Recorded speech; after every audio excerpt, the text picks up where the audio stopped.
હું જસ્ટ મારું body checkup કરાવવા માટે મારી ઘરની સામે જ આ સિમ્સ હોસ્પિટલ છે અને એનું ઘણું બધું નામ હતું એટલે ત્યાં ચેકઅપ માટે આવ્યો. મને એન્જિયોગ્રાફી થઈ અને ચંદારાના સાહેબે મને આખી સમજણ પાડી કે 4 નળીઓમાં બ્લોકેજ છે એટલે સ્ટેન્ડ મૂકવા એના કરતા bypass nursery is better. Bypass nursery નામ સાંભળી અને હું થોડો ગભરાયો, ચમક્યો. હું દાખલ થયો. ડૉક્ટર ધવલ નાયક સાદા એકદમ મને મળવા આવ્યા, એમને ઓળખાણ આપી. ધીરેનભાઈ શાહ પણ મળ્યા. પ્રભુદાસભાઈ કોઈ ચિંતા કરશો નહીં, કાલે ઓપરેશન થઈ જશે. ત્યારે મને એમ લાગ્યું કે હું કોઈક નવી દુનિયામાં આવ્યો છું એવું લાગ્યું.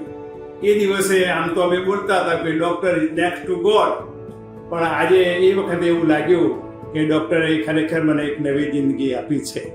પણ મને એમ લાગે છે કે કાંઈ ઓપરેશન થયું જ નથી એવું હું અનુભવી રહ્યો છું.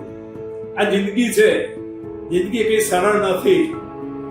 રાત આવે, દિવસ આવે, ચઢાવ આવે, ઢોળાવ આવે, એટલે કે જિંદગીની વાત તો કંઈ કહેવાની ન હોય. એક શરીર બહુ સરસ કહ્યું છે कि बड़ी मुश्किल है जिंदगी की कहानी लिखना, बड़ी मुश्किल है जिंदगी की कहानी लिखना, जैसे पानी से पानी में पानी लिखना.